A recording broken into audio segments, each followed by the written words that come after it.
Since the dawn of man, or since about the Paleolithic period according to ethnomusicologist Drago Kunej and archaeologist Ivan Turk, music is something that helps to fill the silence. This isn't surprising because we all know what will happen if you're left alone with your thoughts for more than 5 seconds. On top of that, you also found yourself surrounded by various creatures that could eat you, stomp you, strike you with the might of God, or diseases that are still unfounded by man to this day. In summary, music seems like one of the best inventions to be had by man, other than perhaps the creation of the nacho fries. Now back for a limited time only over at your nearest Taco Bell. Live mas. But music is the foundation of humanity that had connections in every culture to have ever existed. The Byzantines had Demotico, Mexicans had mariachi, Irish had shanos, and your conservative uncle has Tom McDonald. However you feel about every type of music created, it is a safe assumption that music connects humanity and is the foundation for many cultures across history. To this very day, music plays an important part in every society to have existed. A part of being rooted in society, music also allows expression and freedom to be had. An artistic movement for humanity to convey emotions and stories through singing. While I can go to the history of music in depth, I doubt YouTube will allow me to upload a video that reaches about several hundred years. But one thing I can affirm is that music was a means to help people express emotion and convey a story for the listener to hear. And while we all may love or hate a specific genre, I have and will never like a country song. It doesn't take away that there is a message behind the music played. And while the term black music can be used by your racist cousin to talk about how Kendrick is trash, the historical use of the term often offers insight on the historical relevance of music in relation to the black community. Some of you may be aware that there are many genres that are derived from the black community. You got soul, rap, R&B, blues, jazz. Popular genres that society enjoys listening to often had connections to black Americans. But now you're probably asking yourself, was the United States racist and targeted black people in the United States? Well, that's a great question. As few of you might be shocked to learn, but the US had a problem with racism in the past. We can argue about this problem still continuing to this day, but I'm only going to stick with historical facts because this is a history channel. So if you want to call me a commie, take it over on Twitter and be sure to give me a follow. But back to our point at hand, we have 2 questions that come up. How did black music survive in a hostile social climate? And how did the genres become popular in what I would say for now was Jim Crow America? Well, for these answers, we need to also find out how black music was born. Back when America was not so rad, slaves were restricted access to pretty much everything in the country. They had no right to autonomy, no right to property, no right to proper nutrients, no right to rights. All slaves had were themselves, the fields they worked, and the aspiration for a better tomorrow. Well, that's not all they had. See, like I've hammered in, music is a means of liberation for the human spirit, and it makes sense that music was a way slaves expressed their sorrows and their desire for freedom. To avoid copyright, I unfortunately cannot really play some of the songs, but here are some that you can listen to and get a good vibe of what was sung. Go Down Moses, sung by Louis Armstrong, but was originated in the 1800s. Wade in the Water, sung by Cynthia Liggins Thomas, but originated in antebellum America. And believe it or not, but even the various versions of Jimmy Crack Corn, yes, Jimmy Crack and I Don't Care Corn was a famous song sung by slaves, and it had different variations created. The one we most popularly know is from Children of Destiny's 1893 version that goes as follows. When I was young, I used to wait behind old master, and he plate, and pass the bottle when he dry, and brush away that blue tail fly. Jim Crack Corn, I don't care. Jim Crack Corn, I don't care. Jim Crack Corn, I don't care. Old master's gone away. If you're wondering how enslaved Africans got instruments to make music, well, it's quite simple. These slaves brought in from Africa also brought with them the knowledge of instruments from their home continent, which were stuff like drums, wood instruments, and rattlers. While there was no way to buy these instruments in the States because, well, the pay was horrid for a slave to say the least, slaves found ways to improvise the tools of music and to create melodies. But music among black individuals had been detrimental to ensure the spirit of the slave would persevere, and so music became as embedded in black culture as it would be everywhere else, which led to future renditions taking on a more instrumental heavy tone. What I mean by that is, once slaves were free, music created by black Americans began to utilize instruments in their music. You see this with the creation of the earlier forms of music titled jazz and blues. Both these genres were created around the same time, with blues being created around the 1860s and jazz having a rougher estimate, but stated to be created around the turn of the 20th century, or in this case, became popular at around the turn of the 20th century. But for the first part of this analysis,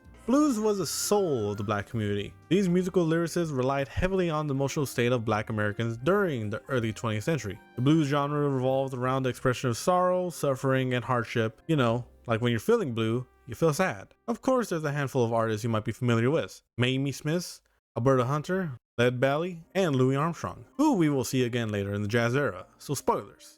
Of course, what I'm playing right now is a non-copyrighted version, and with no disrespect to the provider of this free use audio, does not really carry the heaviness of soul embedded in the blues genre. Blues was a heavy style of music, and I'm not talking about Gene Simmons. The music played by blues artists often carry the emotion and sorrows of the player, usually about the plight of Black Americans. These songs were also accompanied by low-played instruments, which helped carry the sorrowful words sung. Pianos, guitars, and brass instruments were the go-to for playing this emotional genre. The reason being was that the deep penetrating note each instrument can have allowed for the somber song to be played with more impact. You might be familiar with the popular song called Strange Fruits, written and sung by Billie Holiday. It's a somber song that talks about lynching of Black Americans, and hopefully is still taught in school to this day. I really do hope so, because we really need to listen to these songs again. But the blues genre is a starting point for Black American music in the United States. The genre was a way to convey the soul of the oppressed. But like you after watching Venom: The Last Dance,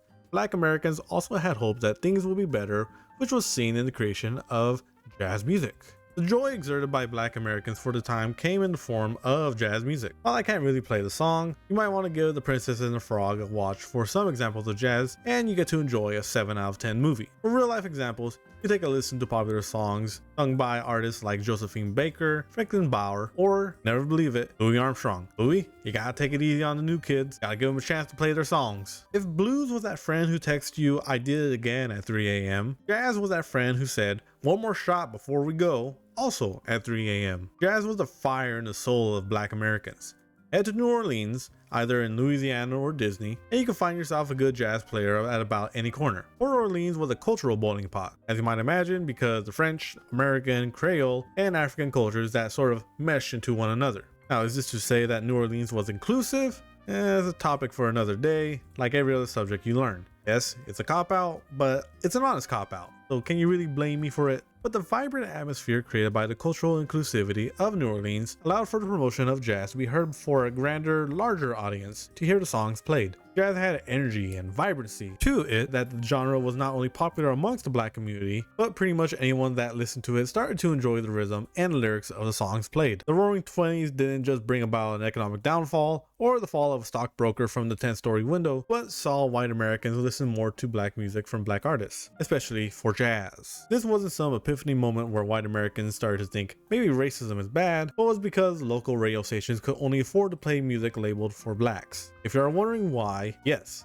it is because white artists charged for a higher price for local radio stations to play their music, whereas Black artists charged little to nothing. It's weird to think that the Great Depression indirectly helped the inclusion of Black music to outside communities, but here we are. By the 1930s, collaborative clubs were hosted for all races to enjoy the liveliness of jazz music. These clubs had intermingling of all races, but were primarily dominated by white, Black, and Jewish Americans who enjoyed the songs played. While we all would like for it to be so, this wasn't a Charlie Brown moment where everyone gathered around and shared in each other's company through the magic of music, and everyone lived happily ever after. This, unfortunately, is not a Hallmark movie. For Jewish Americans, there was already a collaborative effort between the Black community and themselves that the two had a united front against discrimination in the United States. Again, that's a whole nother story for a whole nother time. But Jews and Black Americans shared these spaces with each other because there was the whole new community built between the two. What was also helpful is that since Jews were social chameleons, they were able to blend in and promote Black music widely for general consumption when white Americans took a much different approach whenever someone of color started to go too far out of their space. Either way,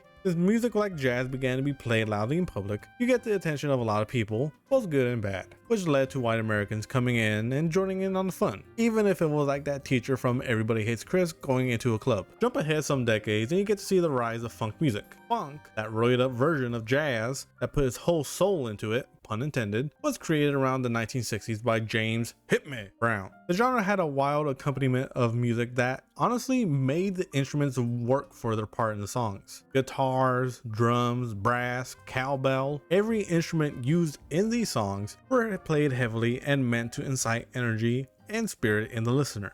The artist wanted the listener to dance and enjoy the rhythm of the music, which seems appropriate because this was the 1960s. The world was very, very stressful for the time. Consider these songs a way of escaping the harsh reality and giving people some leeway from the stress in this period of American history. These songs and a whole lot of fun adult sugar. Of course, you might know many artists who play funk. Got James Brown, Earth, Wind & Fire, Funkadelics, Sly and the Family Stone. My go-to? Play That Funky Music by Wild Cherry. And you might think to yourself, which black artist sung that? Well, you'd be wrong, because it wasn't a black artist who sung that banger of a song. This song was played and created by a white man. But perhaps that shows the growing influence of the black genre. Outside communities took interest in the electric boogie woogie style that these folks started to create their own songs influenced by the funk music. For the middle part of the 20th century, funk, soul, and R&B would dominate radios, but change comes for us all. Except for that time I went to McDonald's and the cashier forgot to give me my change back. I know $8.64 might not seem like a lot for a grown adult, but for a grown adult who was struggling to pay for college, every penny was necessary. But for the change in black music, give it another few decades until the 1990s came about and the radios were blasting a new style of music, rap.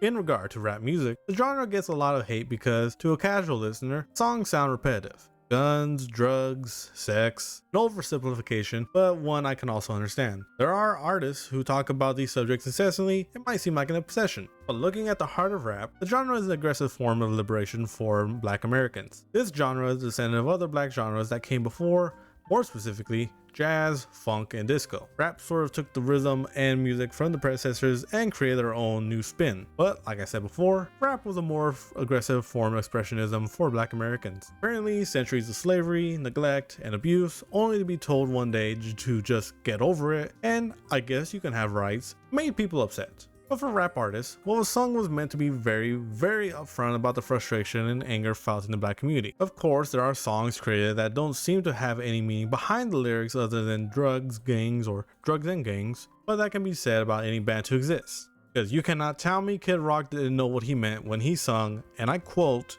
"Young ladies, I like them under age C." I cannot believe that was from a movie in the early 2000s about a parasite taking over a human body. But still, a lot of rap songs spoke about the longer oppression of the black community in post-civil rights America. Police brutality, the war on drugs started to discredit black Americans and Vietnam protesters, continued social discrimination. While black Americans were given rights on paper, in action was a whole different story. With that in mind, black artists began to speak loudly and vocally about what their community was going through for the time. Police brutality, child abandonment, government corruption.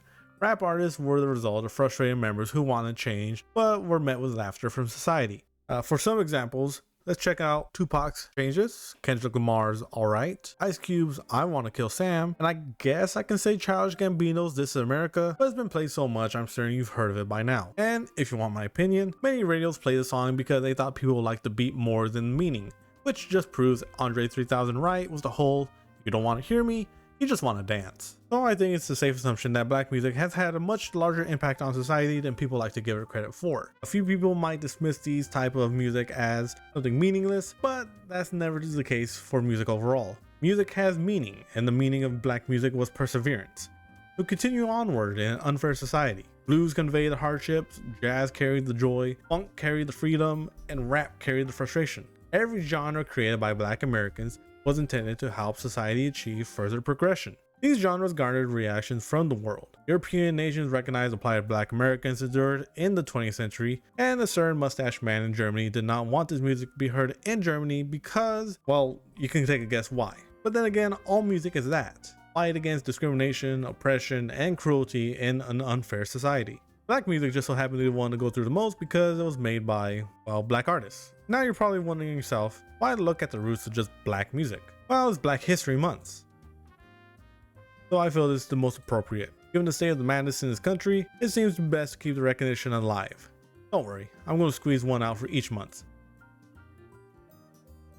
depending on the intriguing bits I find. But for another reason, I think music is just that neat. It connects communities and creates an outlet for artists to convey emotions. While some artists today might not have a good message to share, no, I won't try that in a small town. I know what you people have done for less. We cannot deny that music creates a reaction from the listener. Hell, I ripped into Tom MacDonald for patriotic music, quote unquote, which is a reaction for how awful it is. But don't let it take away from the fact that music is an art. And, like all art, there's a reaction to be had with each observed masterpiece. Give some of them a listen. You might find yourself enjoying some of the lyrics sung. I want to thank you for stopping on by and sitting in on this lecture. I appreciate the support and hope to see you again in the future. As always, feel free to like, share, or subscribe.